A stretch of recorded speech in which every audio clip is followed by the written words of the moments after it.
Lord. Everybody, you may go ahead and have a seat. We want to welcome you tonight to the Burlington campus, of course, on our Wednesday night services. Our Wednesday night services, our Trenton campus gathers as well, and so we have people from both campuses and our online friends as well. I don't know if you know this or not, but May, last month, was Mental Health Awareness Month. How many are aware of that? But how many are also aware that we shouldn't just talk about that in the month of May? I believe that God cares about our total being, todo mi ser. He cares about our total being, body, soul, mind, and spirit. And can I say that I believe that God uses counselors and therapists and, what do I want to say, psychologists to help us mentally, just like He uses a doctor to stitch up your cut or set a broken bone. And tonight we have two wonderful professionals with us.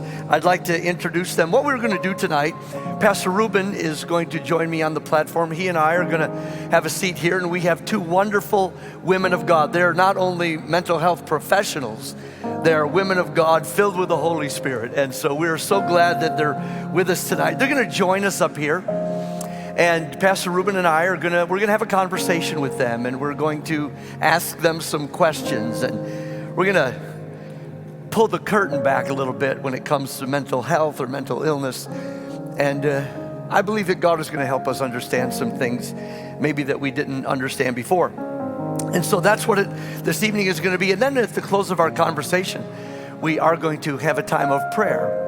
And we want to let you know that if you need anything further beyond tonight, where you can get that help. The first woman I'd like to introduce, woman of God, is Sachi Rodriguez. Sachi Rodriguez is a certified marriage specialist, holds a specialized certificate in family development from Rutgers University, is a certified clinical anxiety treatment practitioner. Her goal is to provide a warm, safe environment while helping clients work through their challenges towards the road of healing, recovery, change, and wholeness. Will you give a big fountain welcome to Sister Sachi Rodriguez?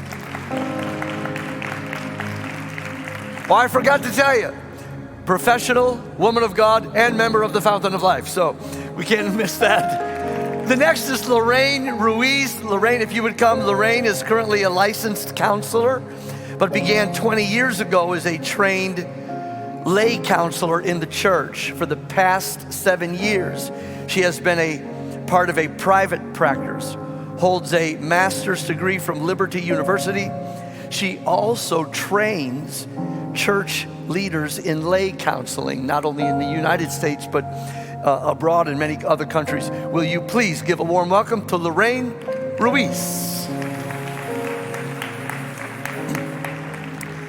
And our resident pastor, Pastor Ruben Ramos. Welcome him to the platform too, everybody. Thank you, worship team. We appreciate that so much. And we're glad that you are with us, ladies. Thank you so much.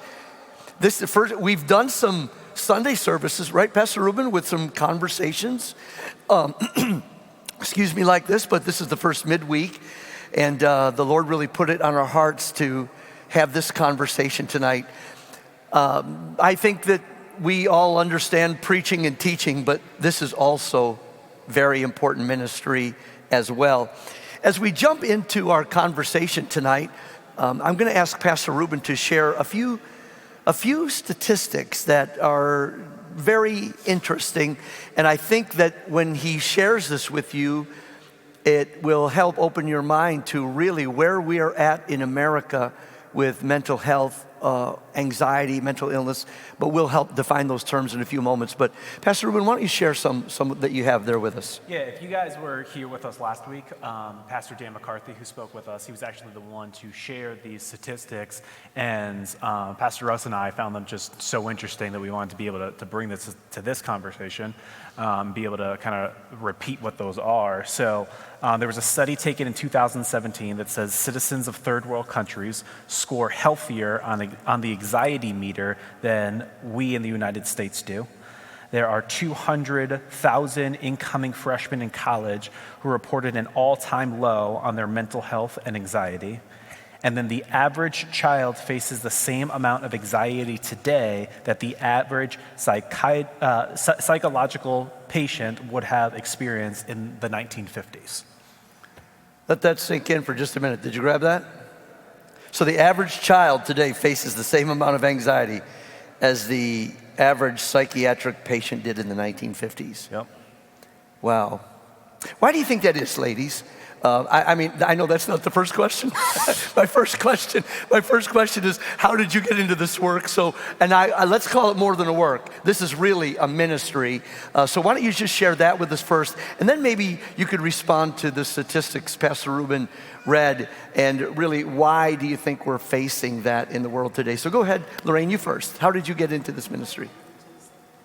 It's interesting because how do I answer this without sounding a little bit corny?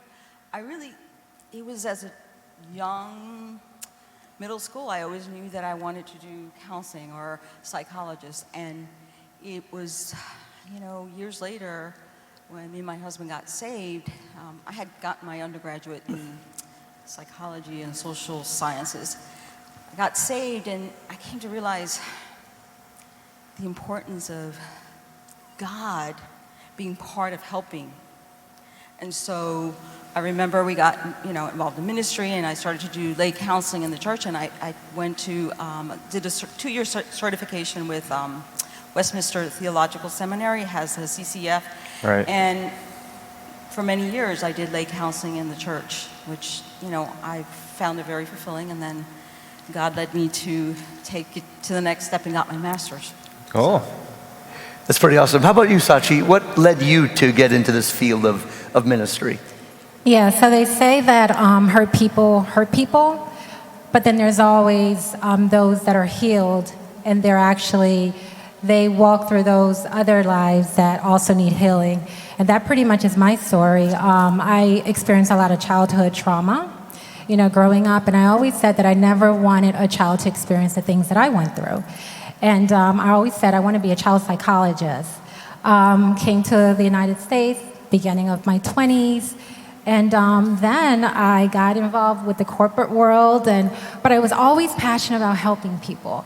I was a COO and did all that great work, but they would always call me when something happened because I love listening to people's heart and people's story. So after they sold the company, I said, you know what? I'm going to follow my dream. And that's how I ended up. I actually started doing certification. We did premarital counseling here, my husband and I. We did that for several years, and then I took it to the next level and wanted to get my degree, and here I am today. Awesome. So the stats that Pastor Ruben read about citizens in third world countries are doing better when it comes to anxiety than we are doing here in America. And when we say third world or developing nation, we know that, poverty exists. And yet in America, we have big houses and fine cars and make good salaries. And yet when it comes to anxiety, we don't score very well. Why do you think that is? Well, I was just thinking, just having done a lot of missions work in places, you're right, the poverty, but I feel the culture, it's just, people are content, right? And I think our culture, American culture, is go, go, go, stress. I believe the culture is a great contributor to these stress levels and the anxiety. I think we here in America, we live such pressured lives. Not to say these other countries don't. I'm just saying, culture is just slower. Yeah. I agree with you, definitely, Lorraine. I think that, in these third world countries, we don't have all the different, items that, the United States or, this country has. So you're limited. You're limited to social media. You're limited to a lot of different, you're not as exposed as here in the United States. And we live in a microwave world here. We want things, we want it quick. And, in third world countries, it's very, very much more laid back. So there is pressure here in terms to, act a certain way, live a certain way. I want to live like the Jones, so I need to be able to measure up to the other person. But in reality, if you really think about it, in third world countries, we don't have all that. So, And social media doesn't help with that at all because we see people's perfect lives. You know, we want to be like them. And I see what you're saying, that would everybody agree that we kind of live in a pressure cooker here in America? And you traveled, you've done missions work, and I have, and you have. And it seems that we meet people abroad who have very little but are very happy. very content, absolutely. Yep. Yeah. It's like a hustle culture that we have. Everyone trying to do what they can in order to make their own. That if you have any downtime, you're doing it wrong. That you need to constantly be moving and making money, or else you're wasting space for somebody who can be doing that. And so that mindset, it becomes and the problem is that I think in corporate America and subsequently everywhere else, what ends up happening is that work habit ends up being honored for somebody who's working harder, who's doing more, and people like that, therefore perpetuates the cycle to continue that attitude, even though it's slowly killing them. Wow. And comparison too, right? I mean, social media, we're really good at or bad at comparing our lives with other people. And that can just cause life to feel like the vice grips are on, you know? Go ahead, Lorraine. I wanted to say it's interesting. We don't do much social media, but I am aware and You're probably better for it. But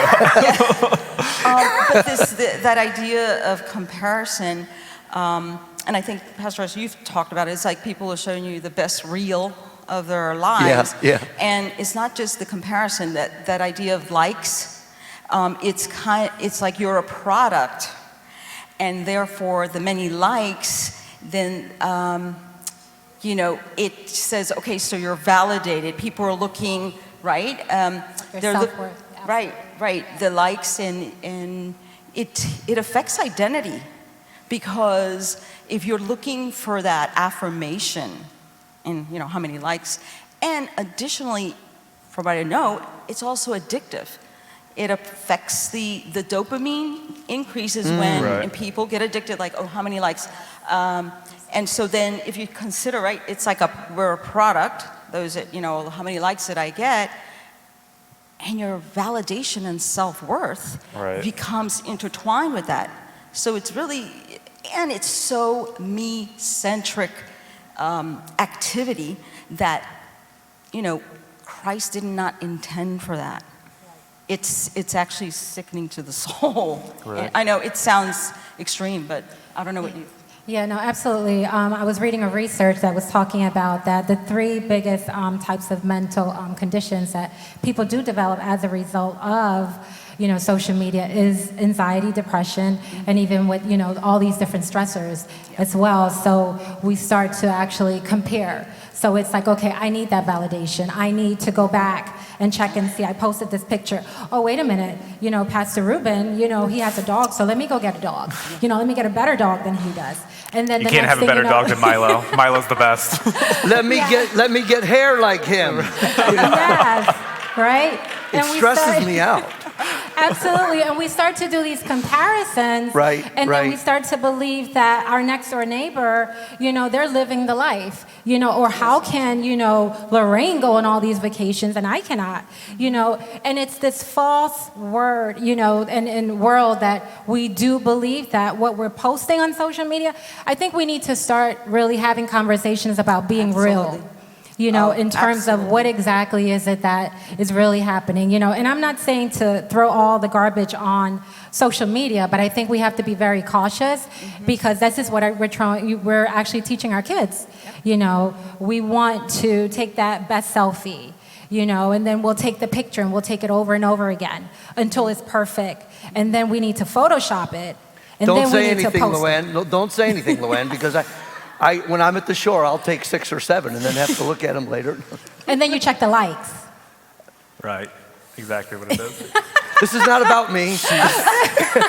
Just called you out right now. That's what. So I think we get down to it, then anxiety really soars when we begin to live for the approval of others. Absolutely. It's like the number of likes is based upon our self-validation. You know, if I get little likes, then that means that I'm not worthy. Right. You know, I'm not good. But if I get, you know, tons of likes, that means that people like me. Right. You know, so my anxiety reduces at that point. Yeah.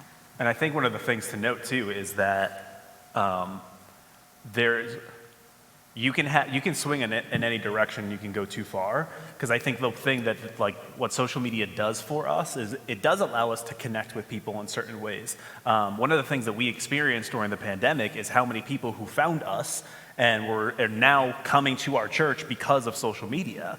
And that's great, and that's awesome, and I'm so very glad if that is your case. We work very hard in order to make that happen, and we're very glad that you're here. But the other end of it, that extreme, comes from using that in order to seek after that validation, seek after my identity coming from that thing, and that's when you swung way too far in the opposite direction, and what you might have originally intended to be on social media for is now skewed, because now I have to share my political opinion about this, I have to make sure that my teeth are as perfectly white as this person, I'm getting all the same stuff that somebody else is getting, and you're losing an opportunity for something solid and replacing that with something that is you can just get lost in. So true. And people also tend to, you know, I think as a result of that, then there comes that self-isolation. Yeah. You know, now we pretty much, because of the, you know, we don't feel valuable. We don't pretty much look at ourselves as Christ has called us, you know, to look at ourselves and see ourselves. Then at that point, then we start to self-isolate. And what ends up happening, you know, then depression can actually start to kick in. Right. So. Yeah. I think if you're on social media, don't anybody raise your hand, but maybe if you, not only do you look for how many likes, but who's liking it, and how do you feel if certain people give you a like, and how do you feel if they don't, or you don't get as many? I think that we can really feel discouraged, depressed, anxious. It really is a contributor. It really is a contributor, isn't it? Yep. Do you want to say something else on I that? was just thinking of that idea, and Sasha, you touched on it, is the idea of acceptance and that word me-centric type of activity. You feed a steady diet of that can lead to mental illness, because that's not a place to find it, acceptance of the very soul. You know, Christ came to fill that. And so that acceptance, that validation, and the isolation, because you start comparing, I can't imagine, you know, you're comparing yourself to, it's all a facade. It's minimal truth. Yeah. Yeah. I think you use an interesting phrase there, and I want to see if we can talk about that, because I think from my experience and the way that I'm looking at it, I think I'm a huge mental health advocate, and I talk about it pretty frequently. I think what ends up happening sometimes is that we can get some phrases confused. And you said the phrase mental illness, and I wanted to see, is there a way that both of you can define for us, what would you define the difference between mental illnesses and mental health? What would that actually look like for you? Okay. Absolutely. So we all have mental health. It's so important that we all understand that. We have emotional health. We have spiritual health. We have financial health. Right? So it's so important for us to understand that we all have mental health, and I think that we really need to work on the stigma, you know, because I think that when we say mental health, everyone jumps. Oh my gosh, they're crazy. Right. Something is wrong with them. They're broken, you know, and we take a step back, and there's that stigma. But every single one of us, it's mental health, right? It's mental wellness when you really think about it. And there's 3 different components in terms of what mental health is. So there's the psychological part, right? Then there's the emotional, and then there's the social being. Okay. So all these 3 components, that pretty much is what mental health is. So the next time that you hear someone talking about mental health, that's basically what it is. We're just composed of those 3 different things. Now, could you say that one more time? The 3 things? The 3 things is psychological, emotional, and our social being. Okay. Those 3. Okay, so as we, think about that, we start to, imagine, oh my goodness, it's a mental illness. No, it's not, or it's a Right. mental health condition. It's Right. not. It's just Right. mental health. Right. We can all say it right together, Right. mental health. Mental health. Yes, Yeah. absolutely, right? But then we have actually mental illness. And what mental illness is, it's a wide range of conditions that affect our mood, our thinking, and our behavior. Okay. So when do we get to a point that we start to say, maybe, it's more Right. than just, being healthy, that now maybe it's an unhealthy, mental health condition. And that's when it starts to affect our day-to-day functioning. Okay. We're not showering, we're not getting up, we're starting to have panic attacks, we're starting to have even some people, even to the point if it's very, very severe, then we can also have some psychotic disturbances, right? We're starting to have hallucinations, we're starting to have delusions, which are pretty much false beliefs. So it's so important for us to pretty much define that. I'm so happy that you actually indicated that, Pastor Russ, because mental illness, has to do with pretty much, is it affecting us? So when Right. you start to really, define that, you start to take a step back and you start to ask yourself, okay, well, how do I know the difference? Is it affecting me? Is it affecting my thoughts? Is it affecting my behavior? How is this condition now actually, taking a toll on me? Am I able to go to work? Yeah. I used to be able to go to work. So what exactly is happening? So I think that's, hopefully that's helpful to be excellent. able to define Very. that. So I don't know if you want to add something. Yeah, I want that the illness, right? Mental illness, and I think she covered the mental health, because mental health, fluctuates. Sure. I am under a lot of stress. I haven't been sleeping, so my mental health isn't at a good place. Right. Mental illness is diagnosable, and one of the things I use is this acronym DIF. So it's duration, intensity, and frequency. Duration, DIF. So you look at, wow, let's say, my cousin, he or she's been depressed for a long, it's been months. Like they've been exhibiting, not showering, they've lost a lot of weight. The intensity, it seems like he or she sleeps, all out through, Monday through Wednesday, they stay in bed. Okay. And the frequency, how long, it happens, okay, every single whatever. Right. week. So that's a good way to look at it. When you're thinking, oh, is it a mental health issue, or has this slipped over into mental illness? Definitely think of that DIF. Like how long has it been going One more on? time, DIF. Yeah, and we use it in the mental health professionals, down. but it's really easy. Duration, intensity, and the frequency. And that's something like as mental health professionals, we ask our clients or, gauge. But it's a good thing for us to consider, like that example. My cousin's been depressed for a long time. These panic attacks are very frequent. Right. And that word not functioning. So we're all dealing with mental health. We can have good mental health, we can have Right. poor mental health, but there's a place where it crosses over Right. Absolutely. and becomes Yes. mental. I was not aware. That's so Yes. enlightening. Yeah. Absolutely. And also sometimes, certain events that have occurred, let's just say in your childhood also, and you're walking around and it's unresolved. And, now you're an adult and all of a sudden, something happens, a traumatic event happens, and there's a trigger. And now you're dealing with other issues like anxiety and depression. And one thing is so important for us to realize is that sometimes when things happen as a child, and let's just say there was a memory, there was an emotion that you felt, and all of a sudden now as an adult, something happens, there's a stressor, you can actually, believe it or not, your emotional state can go back to where you were Right. when you Right. actually experienced that. It could even be something as simple as a smell. Right. Yeah. And that smell, someone could, let's just say, and I'll just use this example, if someone was abused as a child, and this particular person used a certain fragrance or a certain perfume or Right. cologne. Okay. Right. And here comes a professor using the same cologne. All of a sudden, there's a trigger. Right.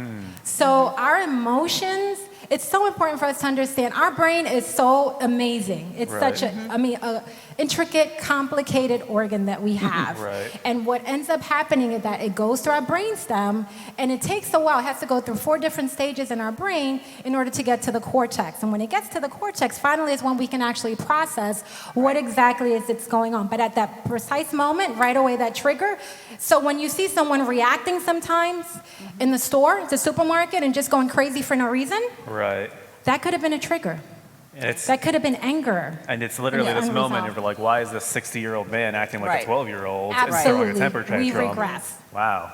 There's an awesome book that I would recommend to many of you guys. It's called The Inner Child by John Bradshaw. It talks about the little me.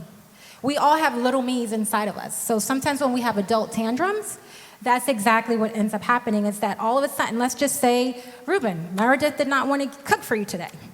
And you just got Okay, frustrated. she doesn't have to. I am a huge feminist. She doesn't have to cook all the time. It's Well, fine, we're just everybody. using you as an example, right?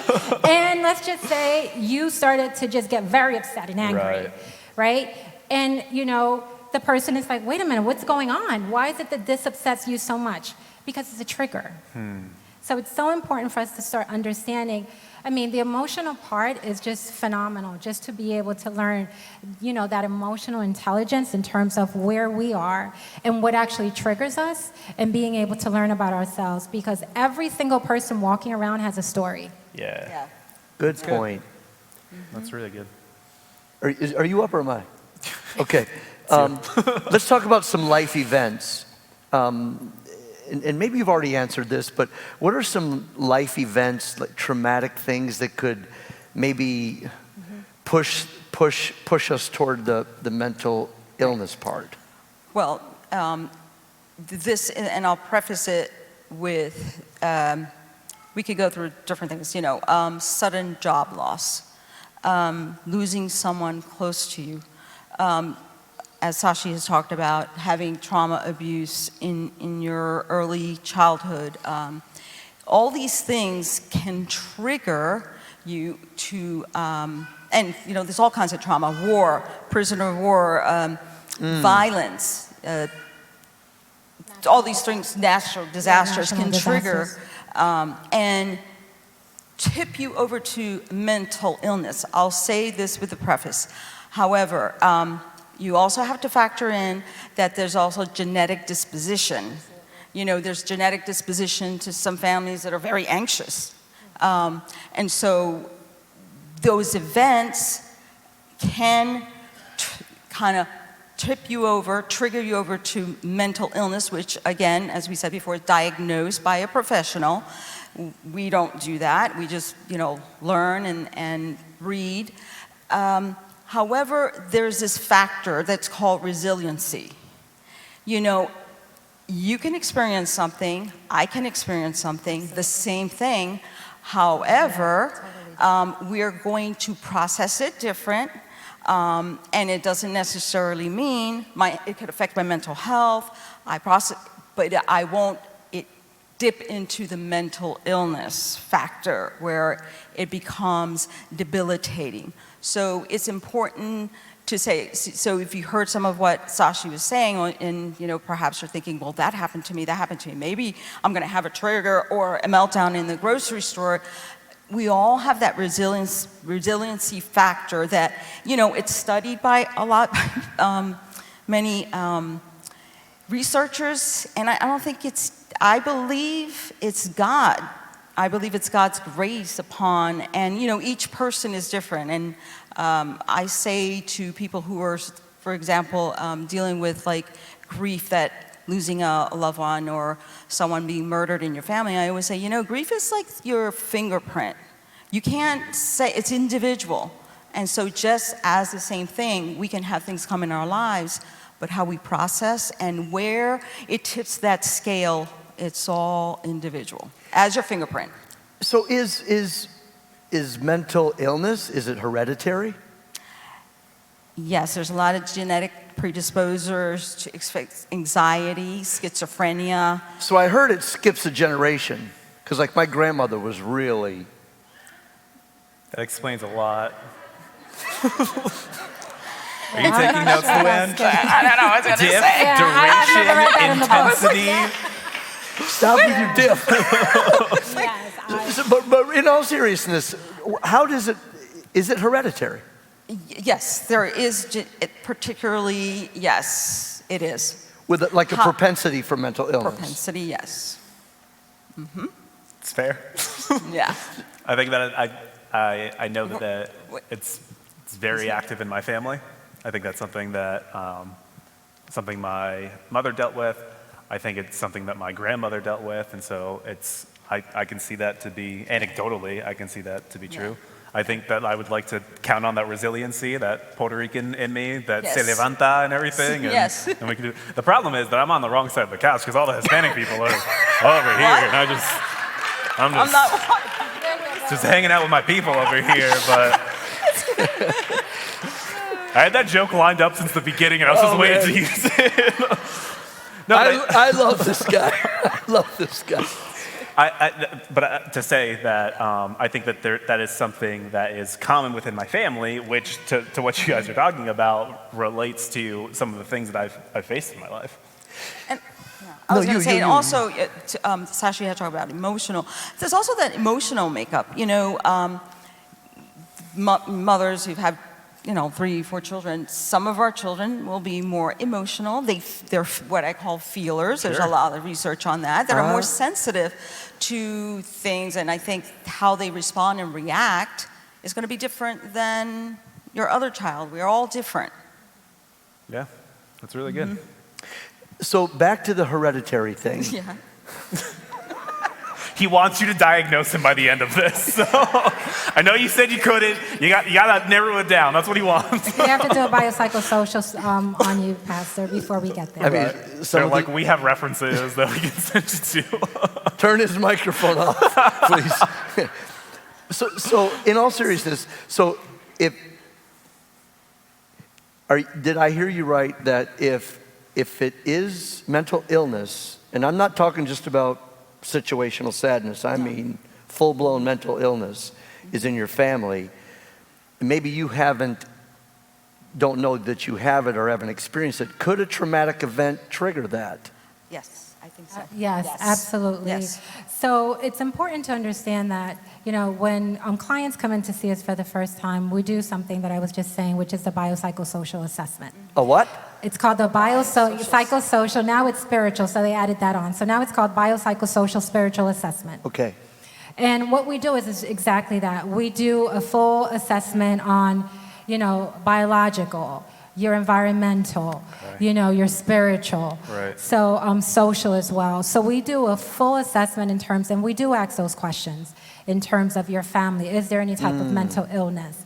Because that pretty much gives us an idea that, yes, there is a possibility. It does not mean that, let's just say if someone was schizophrenic, you're going to be schizophrenic. Right. No, it doesn't mean that. But you have a larger possibility because of the fact that it could be genetic.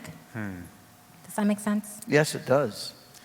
And given that too, I was just thinking of people who have gone through severe trauma. You've heard, stories in the news.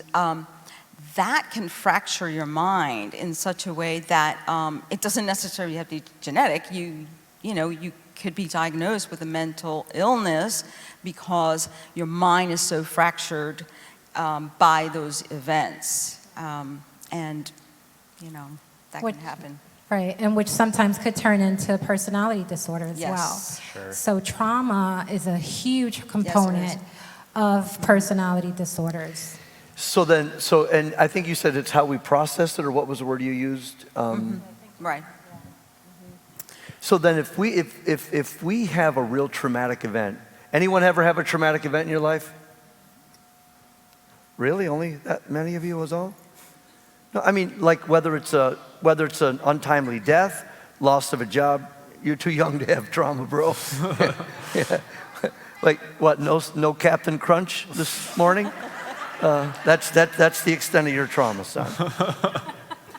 And like you had mentioned, whether it's the loss of a loved one, untimely death, fire, a natural disaster, bankruptcy. So I think most all of us have probably had some traumatic event in life. So I think going to a counselor, people, there's this whole stigma has been tied to that. So I think then if we have these, what did you say about trauma?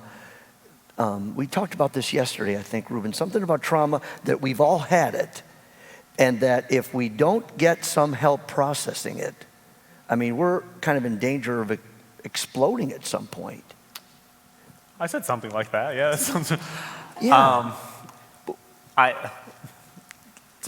I'm trying to think of how I worded that, but essentially, the idea is we have all, to some capacity or another, and correct me if I'm wrong here, but in some capacity or another, we have all experienced something that was unhealthy, right? Yeah. I think we use the word trauma and we go to this extreme that, oh, it wasn't traumatic, it was just that my dad spoke to me harshly, and probably more harshly than how he spoke to my sister or whatever, right?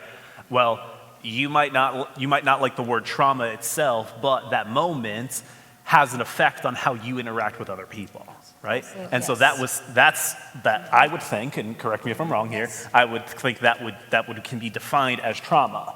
So if that happens in our lives to small situations or even bigger situations, and now we live the rest of our lives carrying that type of trauma, that unaddressed trauma, that is going to manifest itself into different places in our lives. Absolutely. So that one scenario, or that bad, you're talking about triggers, right? So one scenario, that bad moment that happens with, my father X amount of years ago, all of a sudden I'm in a similar situation and I'm exploding. I don't know why. It's because I have this unaddressed trauma that in my life that if I talk to somebody, if I process that with somebody, might not have had me react that way to this new person That's who has good. no experience to what I had earlier. Right. Absolutely. So I work with clients that they have trauma. These are clients that come through the borders and they experience a lot of trauma. So it's with the Hispanic population. And a lot of times we put these labels on them, and we have to be very careful, especially with that word, mental condition or mental illness, because right away we want to, diagnose them with PTSD, and they have all these different, because they do present with those specific symptoms, but we don't realize that trauma, the majority of these clients, they all have anger issues. Yeah. Right? So it's, in reality, maybe it's not PTSD, maybe it is anger, and this is unresolved childhood trauma that they have come with, and they never ever had anyone sit down and process. So what we do is we come in and we pretty much teach them we educate them. And that's so important for us to be able to understand that education is the key to if you ever walk in to a clinician's office, it's so important for you to be able to get educated.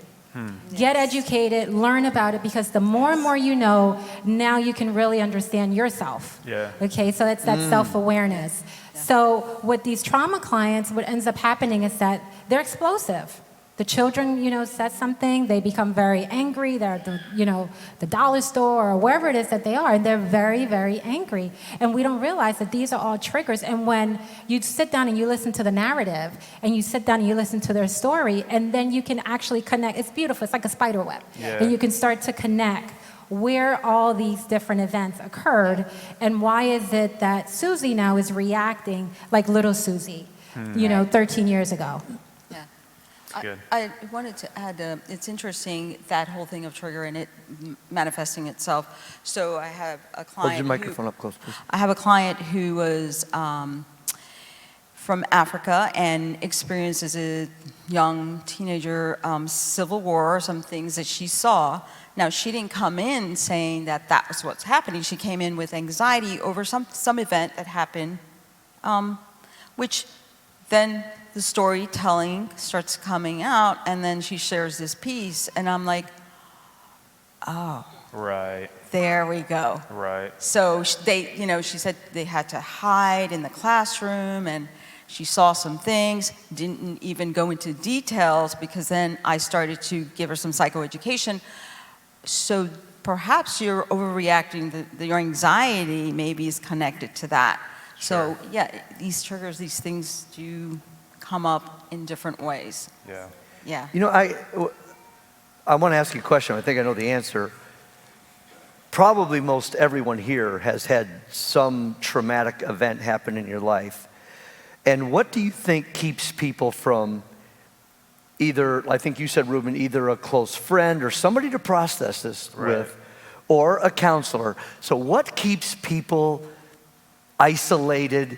It was something devastating in their life. There's going to be some long-term ramifications emotionally. What keeps people from calling you?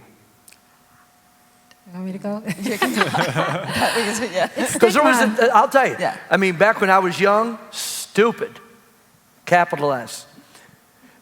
We were young in ministry. And I mean, I had a whole Fred Flintstone mentality, you know, what a husband should be. Right, Luann? And we needed counseling. We did. And you know, I was a pastor, so I counseled people. So she would say, "We need a counselor." I said, "I am a counselor." And it was nothing but my stupid pride that kept me from getting the help that we desperately needed in our marriage. That's what kept me from calling the counselor. Definitely, it's stigma, you know, pride, like how you shared. I think also in many families, we don't talk about what happens. You know, we don't wash our dirty laundry outside, and we're taught at a very, very young age that you cannot speak to anyone. The safe place is home. That's it. But home may be where the injury is occurring. Right? So we learn at a very, very young age that we cannot talk to strangers. We can't talk to anyone. We can't open up.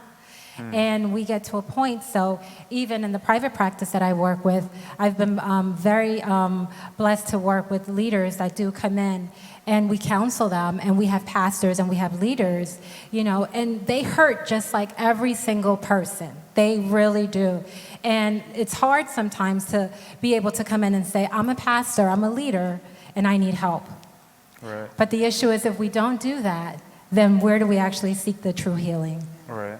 You know, so yes, it's stigma, and we're taught that we're not supposed to share with others. Yeah. I think too, shame. I know within church, sometimes there's this shame factor. Well, you don't have enough faith. Oh, you're not praying enough. You know. Talk Maybe about you've that. got- Talk about that. Okay. Because church has not served people well. I mean, the church at large, evangelical church, large, has not yeah. served people well, would you say? Oh, I have a lot of thoughts to Absolutely. say. Yeah, that's Yes and So- yes. When people are really have dealt with trauma right. and their mental health is at an all-time low, almost even mental illness. Yeah. I mean, how has maybe the church stigmatized, or what have they done wrong? So again, church at large, I think, and, you know, each church is individual. Right. I believe there's this, and I've seen it happen. We do violence to the Word of God. We misrepresent God. Talk about it, girl. we distort who God is. We tell people, well, you must have done something. You know, I think of Job. His friends Right. did some right things. You know, they sat with him, they empathized with him for a period until they opened their mouths. And then they were trying to, you know, they depicted a distortion of who God is, Right. His will, His purposes for when, you know, you're struggling. And so I think the shame, well, I'm not a good enough Christian. Maybe I'm not praying hard enough. Maybe I'm not reading, you know, the Word. And so I think that has been so detrimental in helping Christians, you know, in the church. And also I think sometimes this idea, and I believe in the team concept. You know, you're a pastor, you pastor. You're not a professional counselor. And so let the gifts that God's given the church. Good. That's good. You know, because there's many gifts in the church. So the team concept, it doesn't, you know, if people come to me, the Christians, I say, okay, who's on your team? I'm on your team as a professional. Who else? We need a community. So I want to give you an opportunity. This is a hot Yes, this is a hot topic. My heart is pounding. I'm trying to. Yes, we do come in. I think as a church, we have not done a great job at actually dealing with people that have some type of mental condition. I think that the church has made people feel that, yes, they've committed some type of sin. Or if not, we send them away and we say, well, don't worry about it, brother, we'll pray for you. Right? And when we say that we'll pray for you, it does not take away the conditions that they're currently experiencing and the symptoms. So for example, if someone breaks their leg, I'm not going to tell them, I'm going to pray for you. If I see that there's blood coming out, I'm not going to say, brother, we're going to pray for you. We're going to put a little Band-Aid on it and go home. No, they need medical professional services. Right. And that's the same thing with mental health, that we do not do a good job as realizing that not because we don't see it, it does not mean that it does not exist. Right. It's there. Right. And I think we need to do a better job at embracing, being able to walk alongside them and being able to say, you know what? Okay, how can I help you? What exactly is it that is going on? Let me connect you to someone that can help you. That team that you were talking about, being able to say, the pastor's going to pray, the professionals are going to jump in, and your community is going to support you. And I really like that thought too, because So good. with that being said, someone's broken, they got a broken leg, they're bleeding all over the place, right? Like, let's get them to the hospital to stop the bleeding, right? And that's not to, and then we can go and fix whatever's inside, right?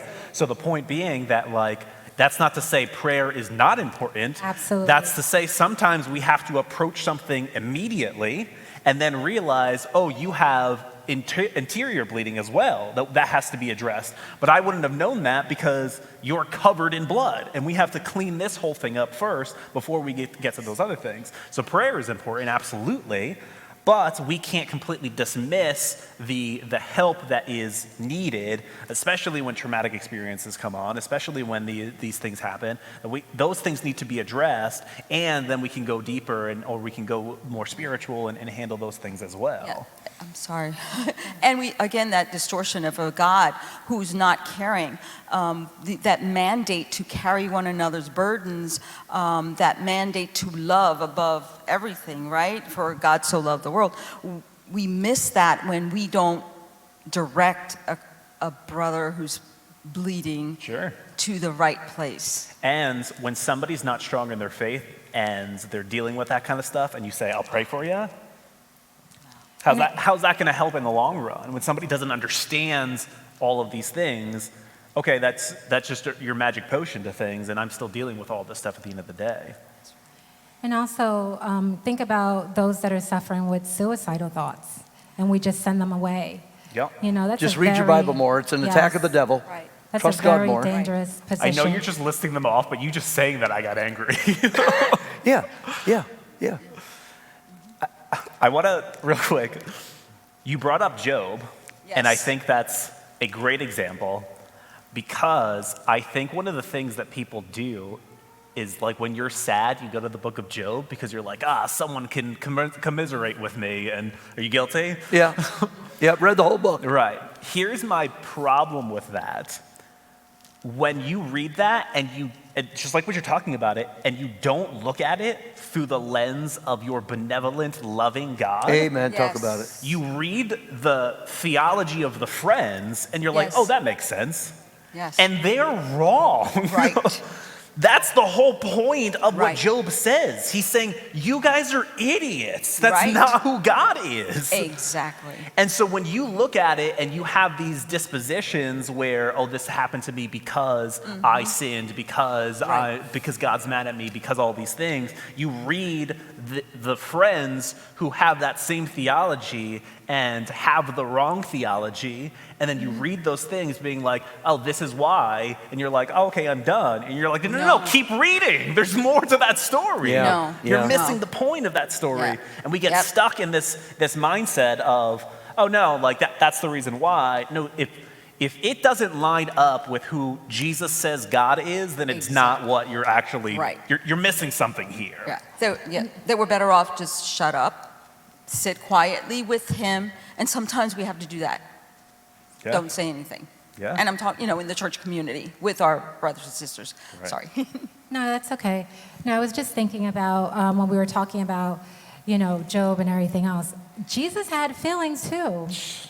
Yeah. He knew that he was going to raise Lazarus from the dead, and he even cried. Yeah. He knew this already. Yeah. So it should teach us, right, to be able to show our emotions and be able to connect with them and be able to understand that, he was flesh as well. Yeah. He was, blood as well. He was sorrowed when he had to go to the Garden of Gethsemane. Yeah. He was, devastated when his friends fell asleep. And it says it very well. He was sorrowed. So it's so important for us to be able also to understand that it's okay. It's okay not to be okay. Yeah. It's okay not to be okay. What's not okay is that we don't seek the help. Right. Yeah. That's good. What would you recommend for someone who's dealing with anxiety or depression?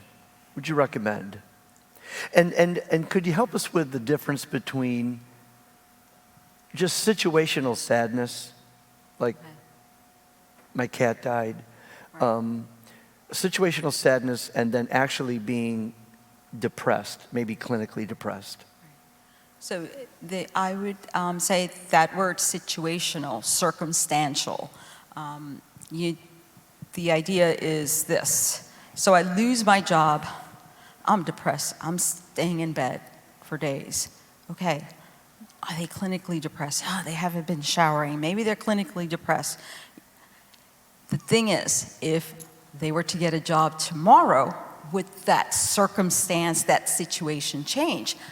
Therein is the difference. The difference is that clinical depression, it doesn't matter. It's, the word lose interest in life. Right. All those activities that they used to like, they don't even, it's like it affects their entire body. So these are some signs Yes. that somebody could be really Yes. depressed. Yes. And I say also family members, friends, relatives, they're good a lot of times barometers to say he's not the same, she's not the same. Yeah. And so trust that. People can be resistant, but hopefully, in a loving way, approaching that person. So there is that word severe, significant. There's a whole bunch, in the DSM of criterias that would fit that. So if people are feeling that they could be, we have to be very honest and trim our pride, that if we're feeling that the onset of that is to get help very soon. Yeah. Would you say? Absolutely. Yeah. Yes, it's so important that you do seek help right away because it can turn into then clinical depression. Yeah. So, and then at that point, it's pretty much like the criteria that you were referring to. Yep. And situational, it could be a traumatic event. It could be, and pretty much what we call is pretty much an adjustment disorder with depressed Yeah. mood. Right? Right. So it has to be pretty much diagnosed between the 1 to 3 months. And after a while, if your situation changes, kind of like what you were saying, Lorraine, that you got that job, or you have to adapt too. So it could be also the death of a loved one, Right. but then you learn how to adapt and to pretty Right. much process through, learning that this is your current situation, Right. right? But it's not affecting you to the point that you cannot function. Right, because that thing that happened to you is still real, right? You lost a job, you lost a family member, that's still a real thing. Right. And you might need to have a conversation with a counselor or somebody else to bounce that off of. Absolutely. But where it almost becomes worrisome is that duration, the intensity, How the- severe? the how severe that it's all Absolutely. happening. Suicidal. Right. Yes. So we have to be careful that at the onset of this, because things don't just ripen, they rotten. The apple is green, becomes Yes. red, it falls, it's brown. Yes. Things don't just ripen, they That's good. rotten. So if we don't process it with someone, Yes. we could actually get into a very depressed state. I'd like to ask one other question about medication. Different people have different thoughts about that. So what do you think about if someone may need medication for their depression? I think that medication works. I am not against medication. I do believe that medication, which is a psychotropic medication, along with psychotherapy, does work. There's a lot of people that are taking medication. They're going to not a psychiatrist, but they're just going to their regular PCP, but they're not getting psychotherapy. And in order for you to be able to get well, they go hand in hand. Perfect. You know, and I don't know why there's the stigma with medication for mental health. Nobody gets stigmatized if they take insulin, right? Right. For their Absolutely. diabetes. That's the example I Or they have use. heart disease and they have to take medication. Right. We don't think anything about that Absolutely. when it's more physical, but then when it's mental, we want to stigmatize people. Right. But just like insulin or heart disease medication can help the physical. Yeah, and this is how I explain to clients is this, and to others, is this idea, just like insulin, right? You're diabetic, you need that. Medication is brain chemistry. It's for the brain. The brain may need some adjustment.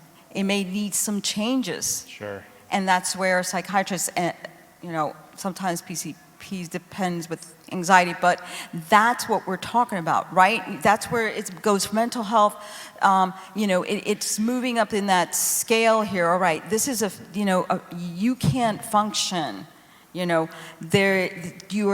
functioning has been limited. There's been a decrease in all these things. Whatever it may be. And so then we're talking about brain chemistry. Right. And that's what medication does, doesn't it? That's good. Adjustment, changing. And I also say to, church leaders, it's, medication will not transform your heart.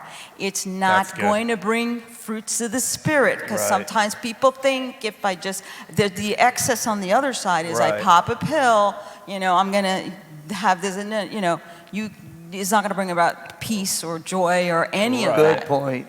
It's not going to bring heart transformation.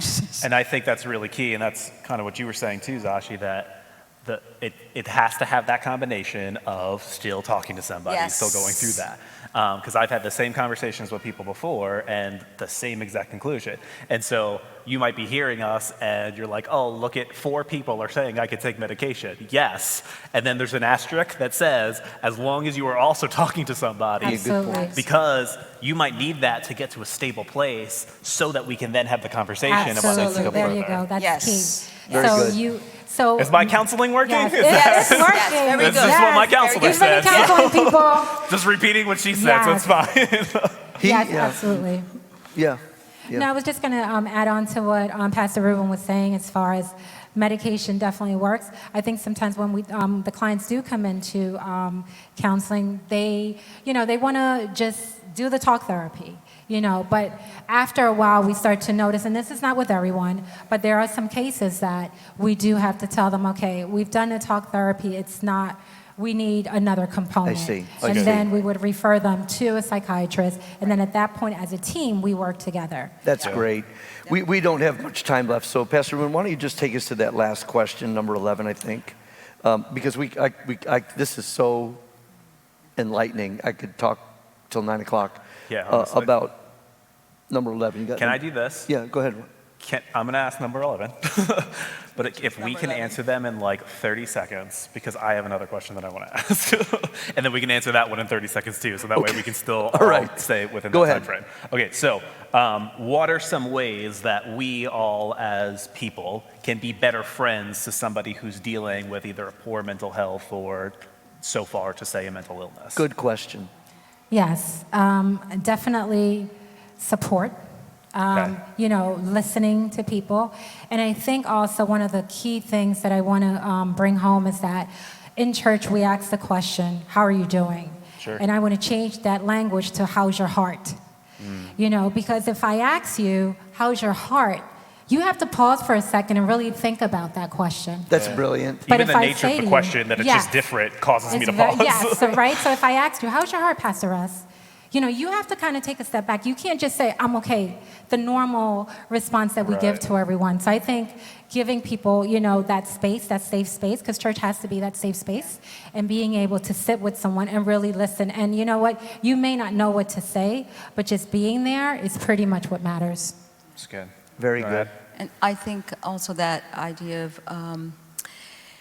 not, being mindful that there's no shame in any struggle that we're having. Yeah. That Thank church God. should be a place where it's safe to, that the word you had said before, to be real. And so how can we, is be open, listen, don't give advice. Yeah. Listen, sometimes That's good. listening. Right. And directing, and as I said before, God's given the church gifts. Direct people to the right place. Yeah. They might not need a professional yet, or it might be. Sure. It could be someone else in the church that, if it's a new believer that just needs discipleship. Right. So it's that That's good. idea of listening. Life group plug. I like that. That was good. So what was the question you wanted Here's to my ask? other question, okay? In 30 seconds or less, if there was one thing that you want to be able to share with everybody about mental health, overcoming a situation, whatever it is, what would that be? I'm asking you the same thing, so we're going to go all the way around here. So in about 30 seconds, if there was Overcoming one what? thing. In our, Yeah, go ahead. Overcoming, I didn't hear the last Just part. overcoming, anything in their lives, whether it's the anxiety that they're feeling, the depression they're feeling, the addiction that they're encountering. If there was one thing about mental health in and of itself that you can be able to say, this can help you in some capacity, what would that be? Remember that we are not meant to walk this life alone. God created us for relationships. That's good. Not just Him, but remember, in that relational aspect, reach out. You'd be surprised how many people are willing to walk alongside and direct you to the right place. That's good. Is that good? Perfect. Perfect. Well, I was going to say the same thing. It's pretty much that relationship, that connection, to be able to walk alongside people and be able to understand that, Christ didn't create us to, just do life on our own. He created us to be relational. He created us to, walk that path. Even Him, right? Yeah. Again, when He went to the Garden of Gethsemane, He didn't go by Himself. He brought someone along with Him. Yeah, that's good. Pastor S. did you have a thought first? I'm going around. I asked the question. I go last. Do you want me to share my thought first? No, I can Give me a go. minute? Yeah, go ahead, because I'm going to close it out. All right. I think we have to come to a place where we are comfortable and we understand that hurt and hope can exist at the same time. Yes. That's so good, bro. You can be in a lot of pain in the situation that you're in, and that pain is real, and the thing that happened to you is real, and it's tough. And even in the midst of that, there is still hope. There is hope for tomorrow. There's hope that your situation is going to be better, and there's hope that Jesus is going to walk you through that whole thing. Praise God. Hope and hurt can exist, Can coexist. can coexist. Nope. Thank you. Go ahead, brother. I'd like to close with just the final thought. I'd like to put up on the big screen, the slide, 3 things. God knows exactly what you're going through. I love this verse in Psalm 56, verse 8. It says, "You keep track of all my sorrows." So whether you're watching at home, yeah, that's the camera on, I guess, or you're here, please don't ever think God is unaware or uninterested. You keep track of all my sorrows. You have collected all my tears in your bottle. You have recorded each one in your book. We together want everybody to know that God knows. Number 2, God cares.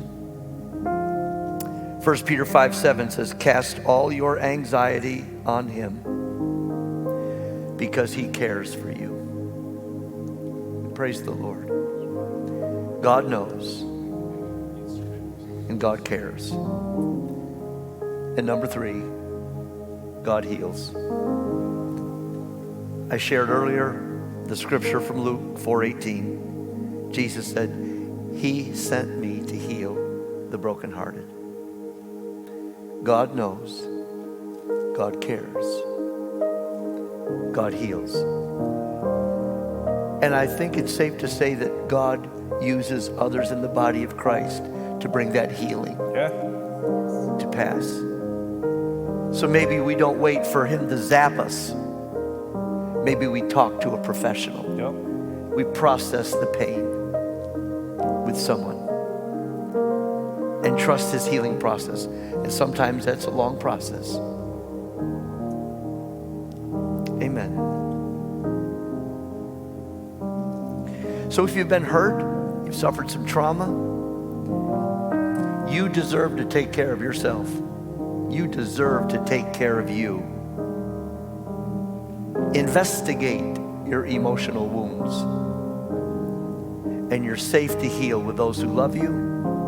And I really pray, when we do our Connect nights, I desperately want the Fountain of Life to be a safe place where people can share what's really going on without being labeled a bad Christian. We really want the Fountain of Life to be a safe place. And God's word will always give us strength.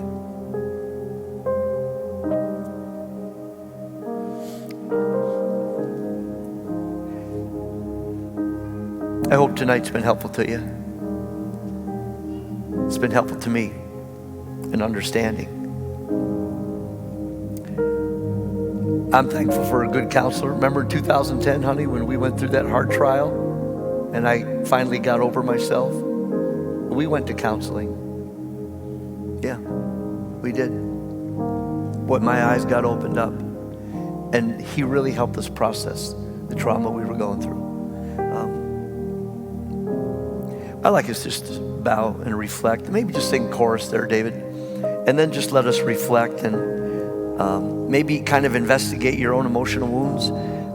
Maybe there's some things happening in your life that you need to process. We care about your emotional health.